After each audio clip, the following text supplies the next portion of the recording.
All right, so it's 11:31. We're going to go ahead and get started. Hello, everyone. My name is Beth Smyer. I'm the Assistant Director for the Pacific Northwest Economic Region's Regional Infrastructure Accelerator Program, also known as the PNWER RAA.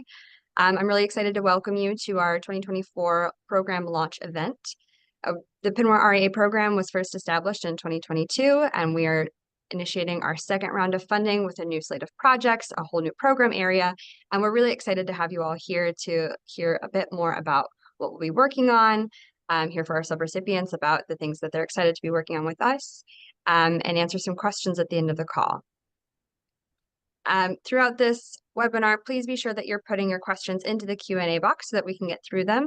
I don't remember if we have the chat enabled or not, but the Q&A is going to be the best way to make sure that we are able to answer your questions and follow up with you after the call. And with that, Bruce, I'm going to go ahead and turn it over to you. Thanks, Beth. Bruce Agnew, I'm Director of the Regional Accelerator. The Pacific Northwest Economic Region, or PNWER as we refer to it, is a public-private partnership that was created in 1991 through state statute to promote economic development. We're a compact of 5 Northwest states, Alaska, Washington, Oregon, Idaho, and Montana, working on cross-border issues with 5 Western Canadian provinces and territories. We have about 13 or so work groups, but we're going to focus on transportation energy today. Now, the geographic reach for PNWER extends from the Arctic Circle to the Crow Nation in eastern Montana, a vast mix of urban, rural, and remote communities with diverse geography and deeply interconnected economies and cultures. Importantly, we're governed by state legislators, kind of the critical middle level of government in transportation infrastructure, investment, and policy. We also have the ability to find common ground among our very powerful Northwest congressional delegation in reference to federal transportation, clean energy programs, and federal priorities. Our delegation includes the chairs and ranking members of appropriations, finance, energy, commerce, natural resources, and transportation and infrastructure in both the Senate and the House. Next slide. So we are one of, back one slide. I'm sorry, I had you accelerate too quick. We're one of 24 regional infrastructure accelerators in the country, and the only non-government accelerator funded by the U.S. Department of Transportation Build America Bureau. We help accelerate infrastructure project delivery through the provision of technical assistance and identification of innovative financing solutions for transportation projects that are both public and private. We strive, and you'll see from our list of projects, to kind of bundle projects in metro and urban areas along our Northwest commerce and trade corridors and global gateways. We're dedicated to several important initiatives. Number one, ensuring a robust multimodal supply chain for Pacific Northwest goods to reach global markets, decarbonizing freight corridors. There's recently an announcement by Joint DOE-DOT office on a clean freight corridor network that we're working closely with for zero emission vehicles, as well as the infrastructure. We're part of an effort, a network to enhance freight and passenger rail systems in the Northwest. And finally, our goal is to increase economic and environmental opportunity through expanded mobility options for underserved communities. Now, in terms of our timeline, in 2021, PNWER was awarded the initial $1.2 million grant from USDOT and was established as one of the first 5 accelerators. We immediately helped the city of Spokane Valley earn a $22 million RAISE grant, federal infrastructure grant, for a highway rail grade separation project that had been, frankly, stalled for several years. This is part of our effort to enhance the Great Northern Rail Corridor from Seattle to Chicago. Then we hosted a couple of very important events in trying to accelerate innovative funding solutions for the transition of the approximately 3,200 drainage trucks that serve the Northwest Seaport alliance of the ports of Seattle and Tacoma to get them to zero emission vehicles. And that work got us to a point where we were asked by CalSTART, which was awarded the contract by the Joint Transportation Committee in Washington State, to conduct a statewide stakeholder engagement for Washington's new zero emission commercial vehicle incentive program, which is funded by the state carbon auctions. And then also in 2023, we were awarded a second $2 million grant to continue to expand our work in the 5 Northwest states. Now, based on the 10-year success of PNWER's Legislative Energy Horizon Institute in taking state legislators and policy leaders through 60 hours of tutorials on all things energy, we are standing up the Build Northwest Council to perform a similar function for transportation. We have engaged the chairs and ranking members of the 5 state legislative transportation committees, the state DOTs, and congressional staff to attend PNWER conferences and webinars on transportation finance and how transportation systems work. The educational material will be developed by our partners at the Build America Bureau, the Build America Center, and a separate private industry Build Northwest Council of leaders in transportation finance, clean energy, project delivery, and grant and credit programs like TIFIA and RIF.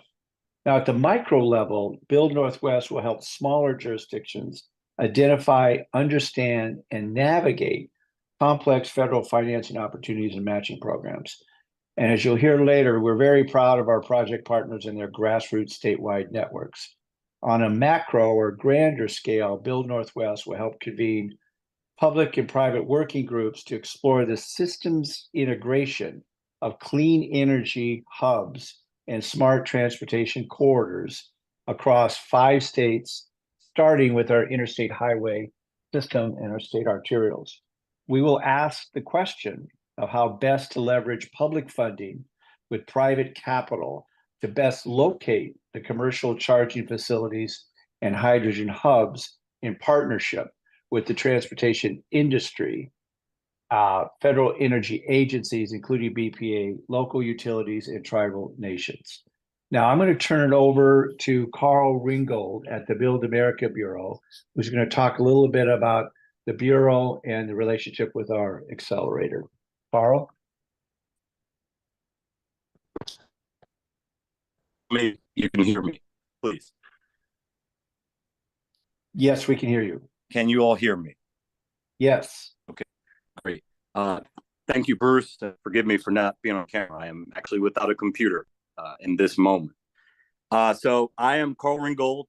I am the program manager for our Regional Infrastructure Accelerator meeting, or I'm sorry, program. Recognize some faces here of grantees and stakeholders I know PNWER is engaged with. At a high level, the Bureau was created primarily to house the department's credit finance programs, TIFIA, which was historically administered by FHWA, and RIF, that was administered by FRA. In 2015, with the passage of the FAST Act, the Bureau was created, and those 2 programs are now housed within our office. The Regional Infrastructure Accelerator program actually was also established by the FAST Act, but it wasn't until late 2020, early 21 that Congress had actually appropriated dollars for the program. So unlike some other discretionary programs, the dollars that support this program come directly from congressional appropriations. The program has 2 overarching mandates from Congress, of which I think PNWER checks both boxes, and Bruce has already alluded to that. One is that we must make an investment in a multi-state entity, and we must make an investment in some sort of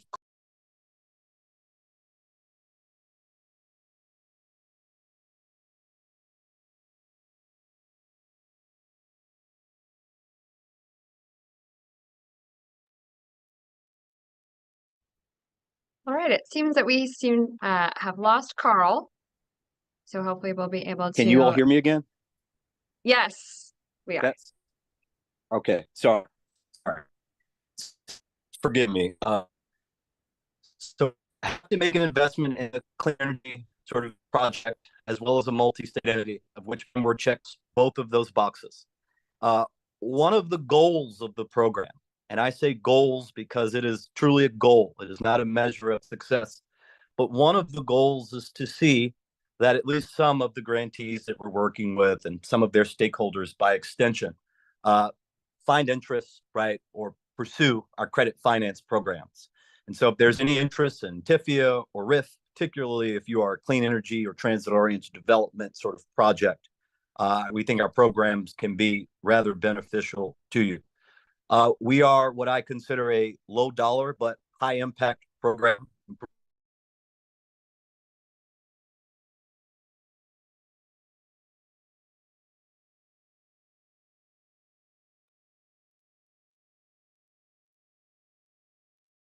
Carl, I think we've lost you again.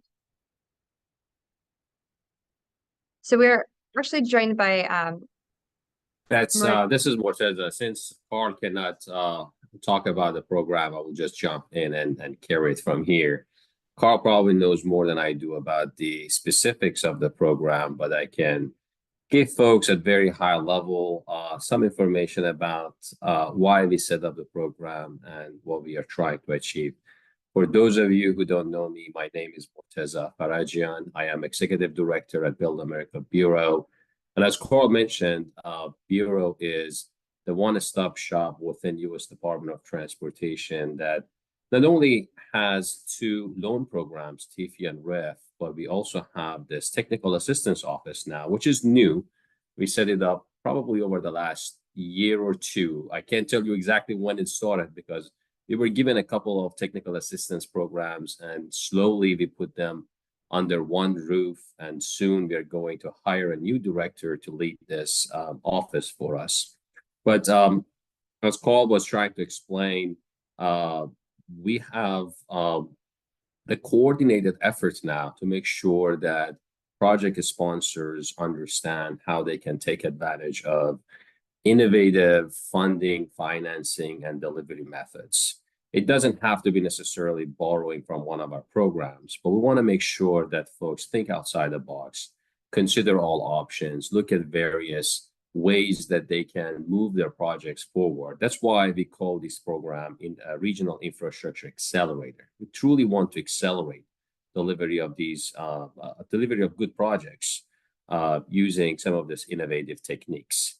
Regional Infrastructure Accelerator program is one of our programs, one of the four actually in our Technical Assistance Office. We have Regional Infrastructure Accelerator program. We have Innovative Finance and Asset Concession Technical Assistance program. The NOFO for that one is out. I believe we have about $58 million that folks can apply for. And today, or maybe tomorrow actually, would be the deadline to submit applications for this round. Of course, we have more money available, under $40 million that we are going to issue NOFO for the remainder of that funding as well. We also have a technical assistance grant program for rural and tribal communities, and another program that is called Thriving Communities that some of you might be familiar with. Each one of these programs is a tool in the toolbox that we have to help our partners at regional level, local level, to build capacity, to be able to think about alternative ways to move their projects forward more effectively and cost efficiently. We do also provide direct technical assistance in the form of workshops. We have a lot of those workshops now that we are conducting, mainly at city level. We had one in Chicago, one in Jacksonville. We had one in Kansas City, another one in Austin, in Los Angeles. And the goal of these workshops is exactly what you heard earlier during this webinar, that it's important to convene various stakeholders, bring them to table. It's important to provide them with all the information they need to have. It's important to come up with a shared plan after we get feedback from all the stakeholders. And our role is usually a convener. And also it's important to come up with an execution plan and make sure that the roles and responsibilities are clearly defined and everyone works as a team to deliver it. Of course, we can't be everywhere.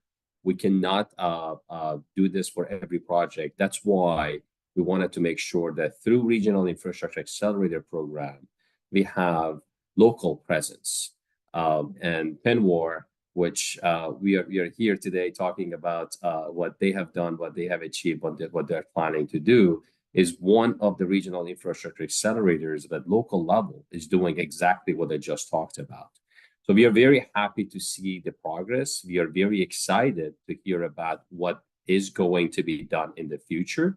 This program is one of the programs that I specifically feel very attached to it. I have been involved in this program from the very beginning.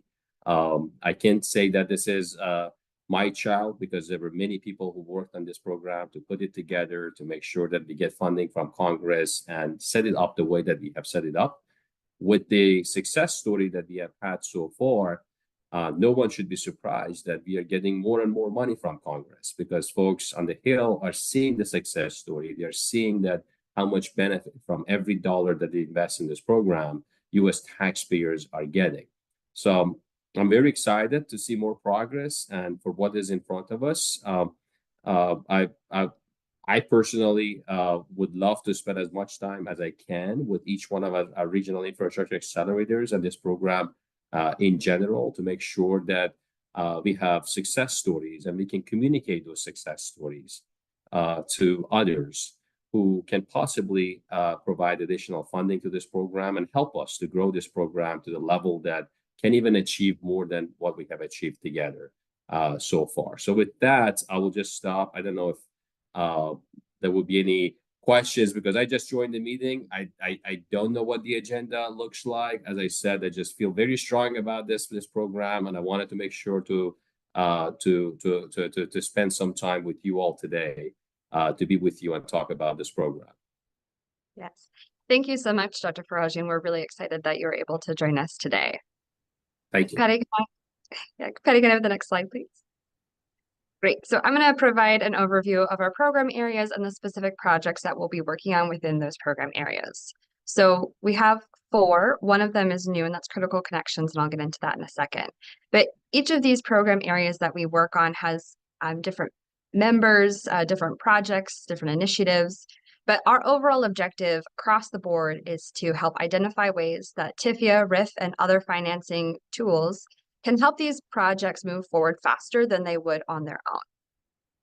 And so within that, one of the first and probably most important of our program areas is our Build Northwest Center of Excellence. And so this is where all of our education, outreach, and community engagement work sort of lives. And this is also where we have our Public Sector Advisory Council and our Private Sector Advisory Council, who provide guidance on the types of projects and issues that are important to the Pacific Northwest communities. We also have our High Performance Rail Work Group, which looks at projects that benefit both freight and passenger rail movement for decarbonization and also to improve our supply chains. We have Critical Connections, which is our newest addition. This is projects that are sort of the connective tissue between communities and the outside world, or within a community, the projects like transit-oriented development that really tie people to the place that they live and work. So that's bridges, ports, and TOD. And then finally, we have our Zero Emission Commercial Corridor Program area, which looks at how we can ensure that there's adequate zero emission refueling infrastructure for commercial vehicles across the Pacific Northwest, so that as we deploy more hydrogen and battery electric trucks, we're able to meet that demand and make that transition successfully. Next slide. So as I said, within each program area, we have specific projects and initiatives that we're working on. During the first 2 years of the RAA, we identified a need for targeted outreach and educational materials about the Bureau's TIFIA and RIF financing programs, as Dr. Farajian mentioned. So these activities are going to be happening across all 5 states, and is going to be a big piece of what we're going to be working on as a team. So first is the legislator education and outreach. This is something that came up in our capital visits that PNWER does every year to each of our 5 U.S. states. We heard from our legislators that specifically when we talk about rail, that there's a lot that they don't understand and they don't know. And so they really love to learn more so that they can make better policy choices. And so in 2025, we'll be back in each of those 5 states with Trains and Tracks 101 to help improve understanding of how the rail system works, how it's funded, and what that interplay between freight and passenger rail looks like. And then we'll also, after that, begin planning for what we'll be doing in January 2026. We're doing a lot of project sponsor educational workshops because we want our project partners and subrecipients to be well versed in TIFIA and RIF as they move through their projects. Our next workshop will be held in September 2024. And then we'll also be doing a lot of technical assistance webinars. You know, with the historic investment in transportation from the bipartisan infrastructure law, there are more funding programs than ever, which is great until you need to find a program that is best fit for your project, and then it can be a little bit overwhelming. So part of what we're going to be doing is teaming up with other technical assistance providers funded through DOT, including the Thriving Community Program awardees, and technical assistance providers who are funded through other departments like EPA to help bridge that gap and provide some cross-pollination so that project sponsors can have an easier time figuring out what grants or technical assistance programs will work best for their project, or if all else, they know who to ask, who's going to be able to guide them in the right direction. Next slide. So within Build Northwest, we have 2 specific initiatives that we're working on with our subrecipient partners. And those subrecipient partners are public entities across the Northwest who are absolutely critical in us being able to deliver the work that we know our region needs. So luckily, this is not all on the PNWER RA team, even though we have an amazing staff. We're really excited to be working with these subrecipient partners so that we can actually be more effective and on the ground in each of these states. So in Alaska, we're going to be working with the Alaska Municipal League on a TIFIA and RIF finance work plan for Alaska to help Alaskan communities understand TIFIA and RIF a little bit more comprehensively. And on the other hand, also providing feedback to the Bureau about how the TIFIA and RIF programs might be challenging for the specific transportation issues that are facing Alaska, because they are pretty unique to the rest of the lower 48. And then in Idaho, we're working with the local Highway Technical Assistance Council to host an in-person workshop in Idaho in late 2025, building on the excellent work and relationships LHTAC has established within their rural districts. Next slide. I don't know if you can hear, but we're actually right on top of the BNSF main line. So if you hear train noises, that's why. So related, the High Performance Rail Program area has several projects. This is probably our most robust in this next round of funding.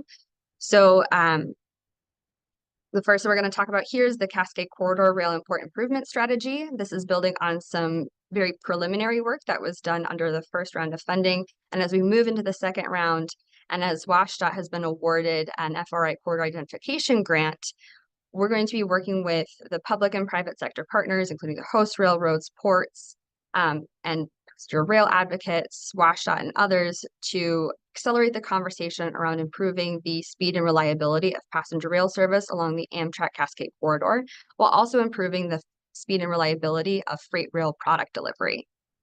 Because we, in our high performance rail program, very deeply believe that there's ways to have projects that benefit both freight and passenger rail, and that it's critical that we prioritize those projects so that we have better cooperation and cohesion along this rail route. Next slide. Moving over into Montana, we're building on several years of cooperation with Big Sky Passenger Rail Authority to support their efforts as they too work on an FRA corridor identification grant. They'll be focused on restoring passenger rail service along the North Coast Hiawatha route, which runs along I-90 on the southern tier of Montana. However, the 2 projects we're working on with BISPRA have impacts for both existing Empire Builder and the proposed North Coast Hiawatha passenger rail routes. We'll be looking at the economic benefits to rural communities of restoring small parcel delivery service on Amtrak trains, and we'll also be doing extensive rural stakeholder outreach to figure out where the stress points are between rural communities and the railroads that go through them, and hear about the projects communities want to see in order to feel safe and connected to each other and to the outside world. Next slide. Moving on down into Idaho, we're working with Valley Regional Transit as they analyze the feasibility of utilizing an 11-mile cutoff in Boise for passenger rail service. This would eventually become an element of the proposed Amtrak Pioneer passenger rail line that would connect Boise south to Salt Lake City and Denver, and north into Portland and Seattle. Currently, Boise, Idaho is one of the largest cities in the US that does not have any passenger rail service. And so we're really excited for any efforts that are trying to make that connection for Boise. Because we have so many projects in the high performance rail area, even though each of our program areas does have its own work group, I think I'm personally most excited about the outcomes of this high performance rail work group, because this is coming out of a need for a neutral third-party convener to bring together stakeholders to learn about what's happening in other states and facilitate better planning and communication across state lines. So this is going to be the crux of our high-performance rail work group, which will be launching this summer. And then our first in-person meeting will be held this October at the Greater Northwest Rail Summit in Spokane, Washington. So stay tuned for more information on that. It's going to be an excellent year for rail. Next slide, please. So Critical Connections program area looks at the connective infrastructures that tie our communities together, specifically ports, bridges, and transit-oriented development. This is our newest program area, and I'm really excited to see how it develops over the next 24 months. So first, we'll be working with the Hood River White Salmon Bridge Authority as they move through the TIFIA financing process to replace an aging bridge that, once it's replaced, will really help facilitate a more efficient goods movement across the Columbia River. And then up in Alaska, in cooperation with Alaska Municipal League, we'll be working with the City of Yakutat on ways to bundle their dock improvement projects with other necessary road and pedestrian infrastructure improvements to ensure the community is resilient to rising sea levels in Alaska. Next slide. So these are our two transit-oriented development projects to connect the people in the Treasure Valley to the places they live and work. So Valley Regional Transit is taking the lead on conducting some feasibility analyses for these two sites in Treasure Valley, looking at how TIFIA can fit into a broader funding package that includes investment in transit and housing development in the rapidly growing Boise metro area. Next slide, please. Great, this is the last of the project slides, I promise. Our final program area is the zero emission commercial corridors. So this builds on the knowledge our team has developed in the medium and heavy duty zero emission vehicle and infrastructure space. So we're working on two rural projects as they scope and begin installation of battery electric charging and hydrogen refueling infrastructure for commercial vehicles. In Oregon, we're working with the Cow Creek Band of Umpqua Tribe of Indians, Umpqua Indian Development Corporation, UIDC, as they expand their existing tribal-owned truck stop in Roseburg, Oregon, which is right off of I-5. UIDC has already received some preliminary funding from Oregon's Department of Environmental Quality to begin this work. So the PNWER REA's team will work with UIDC to explore how TIFIA financing can help move them into the next phase of project development. And as part of this, we'll be exploring questions of tribal eligibility for TIFIA and how this process might be different for tribal nations, because there does tend to be, if it's never been done by a tribe before, there tends to be some interesting red tape that you don't anticipate. And so we're looking forward to those lessons learned over the next 2 years. We'll also be working with St. Regis, Montana, which is one of the hydrogen nodes of the Pacific Northwest Hydrogen Hub, which was awarded by U.S. Department of Energy last year. PNWER, as a broader organization, has been working on hydrogen initiatives for quite a while now, and we're currently leading a cross-border study between Washington State and British Columbia on ways the two entities can work the two provinces and states can work collaboratively on developing hydrogen refueling infrastructure for commercial and passenger use. So there's a lot of work to be done over the next 24 months, and we could not do it without the excellent team of subrecipients, consultants, and staff from across the region. I'm going to hand things back over to Bruce so he can introduce our consultant teams and our subrecipients. Thanks, Beth. Beth, that was a remarkable run through, a lot of projects and a lot of folks. Well, we're very proud of our consultant team, starting with Elaine Nessel and Leslie Blakey, who have helped us navigate the federal processes and agencies, and particularly looking at changes in TIFIA to make it more available to local jurisdictions. They also run the Coalition of America's Gateways and Trade Corridors, which is part of our network, and we just actually joined, and we'll be there at their meeting next week. Then we have the Columbia Strategic Consulting Group. These are our railroaders. Andrew Johnson, formerly the VP of Community Affairs for BNSF, and Daryl Ness, former Operations Northwest manager for BNSF. And they are bringing on some operations folks from Union Pacific. So we're going to cover our Class 1 railroads in the Northwest through our two experts. Cheryl Jones Consulting. Cheryl, it will be very familiar with our colleagues at Build America Bureau. She was project finance manager for the TIFIA credit program at USDOT, and she'll be working with our various projects and local governments to pursue federal loan programs. Then we have our Indigenous Resilience team of Lisa Scooby and JD Williams. They will be taking the lead on our tribal truck stop commercial EV network. Bet's mentioned the Umpqua development. There are many other possibilities for tribal nations in terms of zero emission vehicle mobility hubs throughout the Northwest states. And finally, I do want to mention former Seattle Port Commissioner Stephanie Bowman, who is now the head of the Maritime Division of Washington State Department of Commerce. Stephanie provided some really important strategic counsel on our Northwest Seaport Electric Drayage project. So that's our team. Thank you.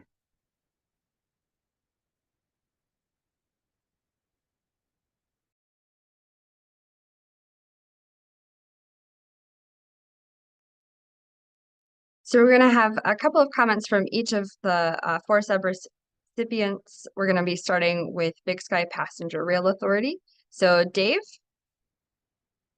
come on up. All right.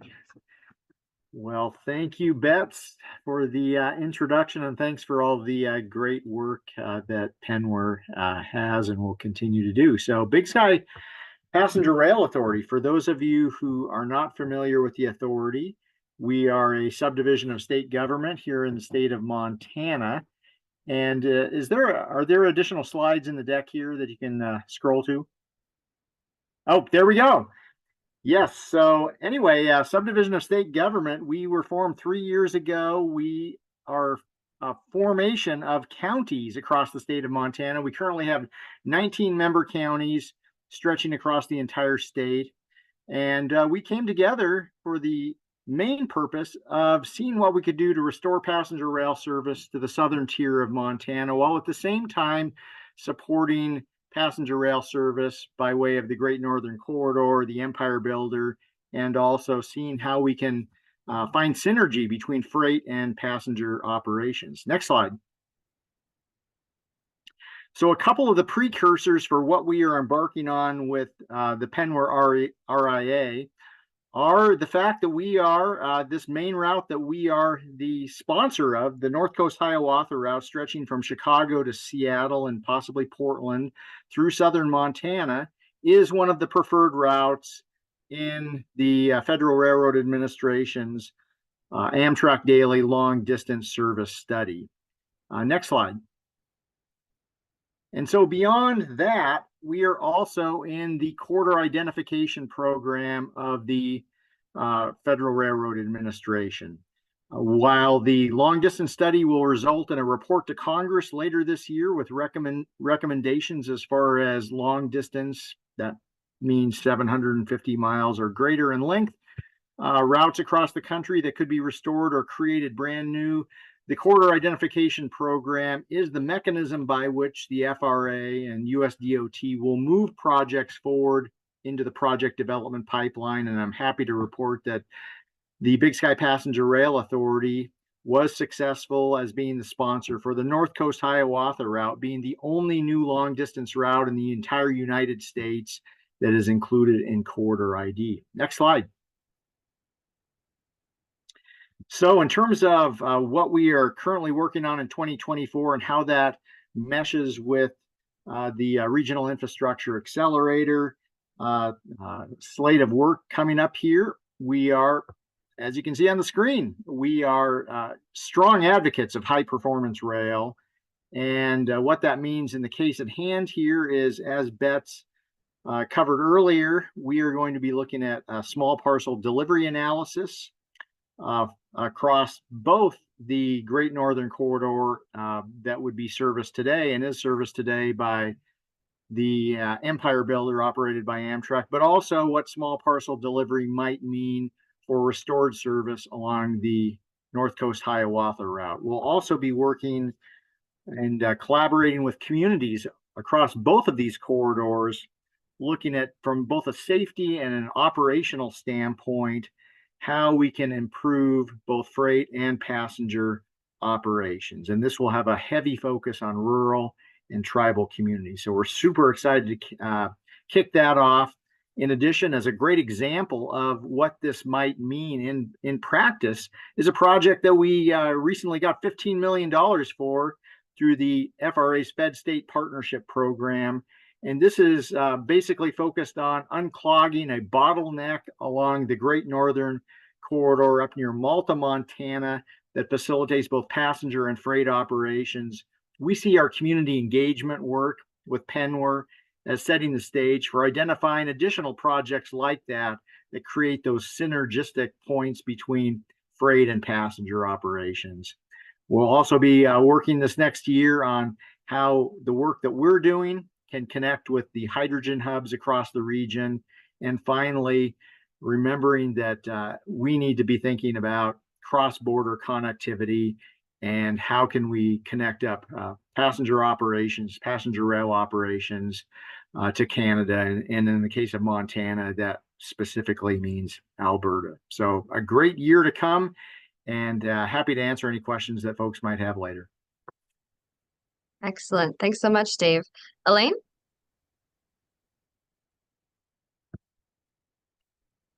Well, thank you, everyone. So first off, I want to thank PNWER for being such a great partner, for encouraging us to apply as a subrecipient, and of course, the Build America Bureau for funding and supporting this project and supporting the innovation that I think we're going to need to make some of these work. So thanks to both of you. Really appreciate it. I'm the CEO of Valley Regional Transit. After having served for a long time in a political position as a city council member at the city of Boise, I took this position about a year ago, a little over a year ago. I've been involved in the revitalization of passenger rail in our region for the last 3 years, worked with the Big Sky Rail Authority during that time, as well as other advocates. Our region also applied for a corridor ID grant, but due to a technical mistake, we were not considered. We're getting ready to reapply as soon as it's open again, and look forward to working with FRA and with Amtrak on reestablishing longer distance passenger rail. Our route, as Beth's noted, is also on the long distance study as one of the recommended new routes. Seattle, Portland, Pendleton, Boise, Salt Lake, Denver, the old Pioneer route. And we're very excited as well to work with Amtrak on that and with FRA. So to our projects in this particular RIA, Valley Regional Transit is also a political subdivision of state government, but we are one of only 3 in the state of Idaho that does not have taxing authority. One of the others has fee authority, and the third is housing authorities, which were organized to pass federal funds through, and we're not meant to have taxing authorities. So as a result, we're in a pretty precarious position in terms of budget, and we've been looking hard at what are some of the innovative things that we could do in terms of value capture and other things that would help us in our financial position, as well as forward the goals of our organization, which is to provide to move more people more often to more places. And in that vein, we need to provide service in places where there's lots of people. So there are 2 sites in the valley that we've identified where we think we could partner with either with existing partners to build housing, TOD projects as joint development on sites, either in the one case in Canyon County, it's a site where we own a maintenance and bus depot facility. There's a fair amount of land there. We think that there's a possibility of developing some of that land into housing and a mixed-use development that would then have access to the frequent transit out their back door. Kind of excited to see if we can get the local governments and the other private partners in Canyon County, which is our western and more conservative county, excited about this. So far, they've shown a fair amount of interest. In Ada County, which is our eastern county and the home of the city of Boise and Meridian, it's also the home of the new campus of the College of Western Idaho. This is a college a community college that was formed a short 20 years ago and now has 30,000 students. It's an amazing college. It's led by a former Harvard professor who is really excited and innovative himself. And on that campus, we're hoping to help them with some student housing as well as build a transit center on what is soon to become one of our high-frequency bus routes. Looking forward to seeing how we can take advantage of those TIFIA bonds that the Build America Bureau was talking about to make these projects come to fruition. In addition, and here the second slide, what you're seeing is a rail corridor that runs through our valley. The westernmost part, the part that's on the diagonal, is on the main line. The rest of it is a short line corridor that today only runs 30 cars a day of freight. There's some constrictions on moving more freight because of a very busy yard where that short line takes off in Nampa, and the fact that the southern end of it is closed today. The interchange is closed. So we've been in discussions with Union Pacific, which owns it, and Watco, which operates it as the freight operator, about utilizing this corridor both to move more freight, but also to begin moving people. The valley has grown really tremendously in the last 2 decades, and this corridor is perfectly placed to serve a lot of that growth. 58% of the population and 69% of the jobs are within 2 miles of those spots where we've identified potential station locations. The freeway is fast becoming too congested, and there's really not many other alternatives to move people, especially east-west in the valley. So we think that this line has incredible potential to move more freight because it's moving so little today, and to really mitigate congestion in a growing region where there are few other choices to do that. We're currently doing a planning environmental linkages study that includes the corridor, and are looking forward to the work that PNWER is bringing to it to further develop the feasibility of the corridor once that, as part of that study. Thank you. Great. Thanks so much, Elaine. Nels? Yeah, hi everybody. My name's Nils Andreas, and I'm the Executive Director of the Alaska Municipal League. AML represents the interests of 165 cities and boroughs here in Alaska. So we're a combination of both a municipal league and a county association working to strengthen all local governments in Alaska. And when it comes to infrastructure investment in the state, have expanded those benefits to include all tribal governments as well, and to work with utilities and businesses and nonprofits, ultimately to maximize the benefits that are coming to the state. For many of you, if you're not familiar with Alaska, huge, I think we talk about the tyranny of distance and geography.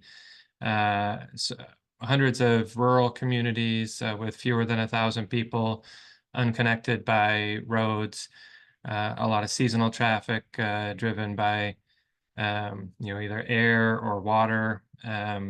So really thinking about the disadvantaged status of so many Alaska communities where there's not a resource base, there's not a tax base, and there's very little infrastructure. It's in that context that we're really excited about the work of this Regional Infrastructure Investment Accelerator. And the the thinking that we need to find new ways to bring capital to Alaska communities so that they can address those that infrastructure deficit. AML in the last 3 years has partnered with and has a memorandum of agreement with the Alaska Department of Transportation, and together co-host the Alaska Transportation Hub, where any transportation project sponsor in Alaska can submit a project, have it evaluated by Alaska DOT staff for state programming, and by AML staff for potential federal grant applications. I think we have $6 billion worth of projects in that transportation hub that we're thinking constantly about where does this fit into the current investment that federal agencies are making across the nation. So we want to build on the work that we've done to identify projects, to work with communities, the partnerships that we have, not just with Alaska DOT, but entities like the Alaska Federation of Natives and the University of Alaska, the Rural Alaska Community Assistance Program and Denali Commission, to really leverage all the different partnerships and programs that are out there to deliver benefits to these disadvantaged communities. And it is going to look different in Alaska because of environmental justice and equity and disadvantage status of so many of our communities. And we want to think through and really be considerate of what does a TIFIA RIF action plan for Alaska look like that addresses, the transportation deficit, the disadvantage that communities experience, and the opportunities that are out there where it can't just be about grant funding, but really could take advantage of so many other types of financing opportunities that Alaskans might be unfamiliar with. We're excited about the opportunities to engage and educate Alaska communities and what's coming from and the resources that are available through PNWER, I think will really make this very possible. At the same time, we're working closely with the City and Borough of Yakutat to address some of their transportation challenges. We actually have an EDA Economic Recovery Fellow who's complementing that effort in Yakutat, partnering with them to build out economic and community development scenarios for that community. But really that should be almost a pilot or case study in how to make this, programs like this work for other Alaska communities. So we'll be able to build into our overall action plan the lessons learned from that community engagement in Yakutat. Really excited about these partnerships, and thanks again to PNWER for leading this regional cohort. Thank you, Nils. Layla? Hi, thanks for having me. My name is Layla Kral. I'm the administrator of the Local Highway Technical Assistance Council, or LTAC, located here in Idaho. We are a very unique agency created by our legislature in 1994 to provide technical assistance to all of the local highway jurisdictions within the state of Idaho. There are 287 consisting of cities, counties, and highway districts. Beyond technical assistance, which we've been doing for quite some time, we also administer federal aid on the local system on behalf of the Idaho Transportation Department through an agreement, as well as house our local technical assistance program, LTAP, or our training center. We are very much looking forward to our partnership to host a training session helping educate the local agencies on innovative financing, how they can access those funds, what projects may be most applicable for those type of funds, as well as on grant writing and grant opportunities. That is a big challenge within our state and our local agencies, is having the ability to submit for these larger competitive federal grants. It's great that there are so many more grant opportunities out there and really targeted at different projects, but most of the local agencies within our state, over 80%, do not have an engineer on staff and therefore do not have a grant writer or anyone that's really capable of compiling those grants, putting the right information in there, doing benefit cost analysis, and actually getting it submitted. We have been providing that resource for the last year or so. pretty consistently and then sporadically before that. However, it's still a really big lift. Again, when talking about 287 local agencies on top of all these grants that are available.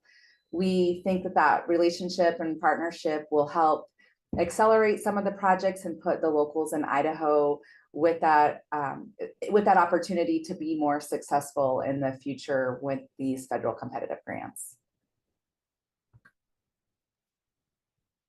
Excellent. Thank you, Layla. We really appreciate all of the amazing work that our subrecipients and our consultant teams do across the Pacific Northwest.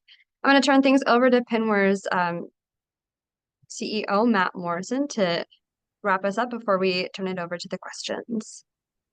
Well, thank you so much, Bets, and thank you everyone for your engagement and presentations this morning and this afternoon.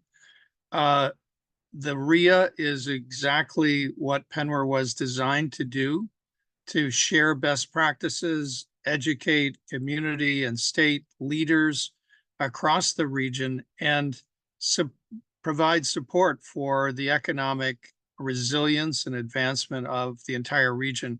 I'm so proud of this program and the fact that we were selected a second time for additional funding from the Build America Bureau. And I do encourage everybody on the call to find a way to get involved, participate in one of our working groups, the High Performance Rail, the Zero Emission Commercial Corridors or Critical Connections, or the Build Northwest Advisory Council, where we're bringing together legislators and industry leaders across the region to participate and engage in all of these projects and looking forward to the next 10 or 20 years.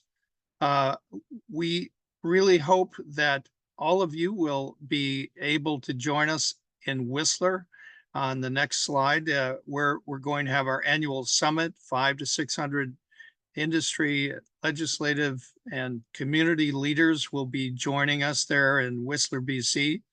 We'll have over 150 speakers, and transportation will have a major focus at the Whistler Summit. So if you can at all make it, July 21 to 25, and also in Anchorage, November 12 to 15, we will have our winter meeting. And if you haven't been in Anchorage in the winter, it's the best time to go. So I hope you'll join us. I really want to thank Bruce and Bets and our whole team at the PNWER RIA, but also thank you so much, Build Northwest and the Build America Bureau. Carl has been phenomenal, and we've had such a great relationship. And with that, I'll turn it back to you, Bets. Thanks so much, everyone, for attending. Yeah, thank you, Matt. We have time for a few questions, so please be sure you're putting them into the Q&A box so we can see them. If we're not able to get to them all, we'll follow up after today's webinar. So just sort of looking through this list, Representative McLean, we do have a list of connections and partners in each state, so we can go ahead and send that to you, and we'll probably have that available online as well.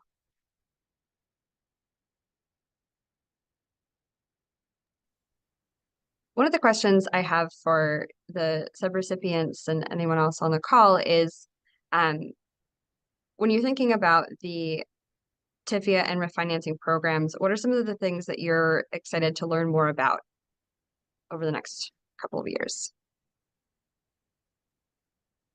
Well, Bets, I'll kick that off. For Valley Regional Transit, as I mentioned, our budget is somewhat uncertain. What I'm excited to learn about the TIFIA and potentially the RIF program is whether or not we can use it for value capture that ultimately will help generate some income for Valley Regional Transit. And in the meantime, generate the ability to utilize the value of the bond for local match so that we can use more federal grant funding than we can today because we have such a hard time finding enough local dollars to match it. So really excited to learn how we can take advantage of those features of the program. Carl, I see your hand is raised. Do you have an additional response to that? Just to second Elaine's point, And give another shameless plug to one of our programs. The Bureau also administers the Innovative Finance and Asset Concession Scan program. So if you are an entity like a transit agency that perhaps owns land, program that we provide for you to actually hire consultants or internal staff to actually do an asset scan of your organization's assets in order to see if there's any value there that could perhaps sort of supplement any other funding or financing you're pursuing. So Elaine, you made me think about that.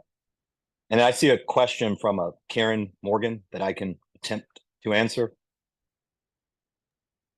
Go for it. Karen, you're asking, do we have any mechanisms to facilitate any P3 trainings of sorts? In short, yes. We, meaning the Bureau, we work pretty directly with all of the modes. Maritza Peachin, who's our new lead for Innovative Finance, she facilitates all of our workshops. And one of the trainings that we are able to offer, I know Bruce has experienced one, is a P3 training in conjunction with the National Highway Institute and the Federal Highway Administration. And what makes that P3 training very unique is they're actually using a project that you, whoever the requesting sort of trainee is, that you've given them. There are a bunch of variables that are plugged in, and over 2 or 3 days, you're exploring that project specific to your region or specific to your locale as a case study for a P3. So you look at whether or not a P3, is beneficial, or whether or not some other delivery model is beneficial. So certainly, if something like that were to be facilitated, I would ask that it be done through PNWER, but we can certainly do something to that effect. Excellent. Thank you, Carl. And as I said, we'll have a P3 focus workshop this fall in September. And so we'll get into this in a second, but there's ways to stay in touch and stay up to date on all the things that we have planned for the next couple of years. I think we have time for one more question. This is from Paul Johnson asking if we have any ferry projects or any projects in general in Alaska. We do have projects in Alaska. None of them are specific to ferries, but those dock projects are, in part to help accommodate additional ferry service. But Nils, I don't know if there's anything else you wanted to add about AML's work with ferries in Alaska. Yeah, thanks. We have been working pretty closely with Alaska DOT on the rural ferry program and the low, no emission ferry programs that are currently available and have been pretty successful in bringing those funds into the state. So working on that effort. And then in Angoon and in Yakutat and actually across Southeast right now, contributing to some of the Southeast Alaska transportation planning efforts with Alaska DOT, Forest Service, Federal Highways, and others. So there's actually a lot of work right now going on to support Southeast Alaska transportation development. Excellent. Thank you so much. So we're at the end of our time. If you have any additional questions, please go ahead and feel free to send them to either Bruce Agnew or myself. Our emails are right there on the screen. You can learn more and subscribe to our newsletter at reanorthwest.org. That's probably going to be the best way to make sure that you're staying up to date and know all the things that we're doing. This is also where we'll be putting out announcements about when we start those program area work groups, ways for you to join and participate in that as well.